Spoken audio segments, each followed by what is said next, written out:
অসহায় ও সুবিধা বঞ্চিতদের মাঝে মানবাধিকার ফাউন্ডেশন চট্টগ্রাম বিভাগীয় কমিটির পক্ষ থেকে ধারাবাহিক বিতরণের ১৫তম বর্ষে ঈদ উপহার হিসেবে শাড়ি, লুঙ্গি, পাঞ্জাবি ও আর্থিক অনুদান বিতরণ করা হয়েছে ২৬ মার্চ দুপুরে আগ্রাবাদ অঞ্চলে।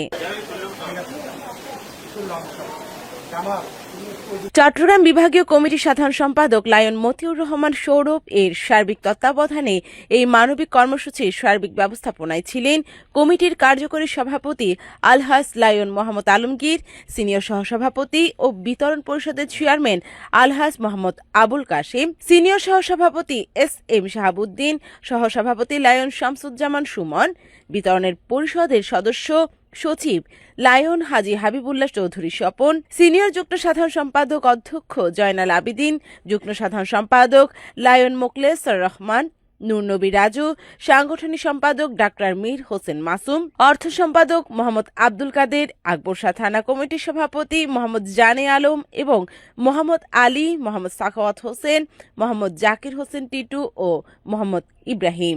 বক্তারা বলেন, মানবিক কর্মকাণ্ড ও মানবতার সেবায় নিজেকে আত্মনিয়োগ করার মাধ্যমে মানসিক প্রশান্তি ও মহান আল্লাহর সন্তুষ্টি অর্জন করা যায়। অসহায় মানুষের প্রতি সহযোগিতা সহ মর্মিতার হাত বাড়িয়ে দেয়া আমাদের নৈতিক কর্তব্য। মানবাধিকার নেতৃবৃন্দ আরও বলেন, ঈদকে সার্বজনীন করতে উদ্যোগ নিতে হবে ধনী শ্রেণীর মানুষদের, কারণ ধনীদের সম্পদে গরিবের যে হক রয়েছে তা সঠিকভাবে পরিশোধ করা হলেই ঈদ হবে সার্বজনীন।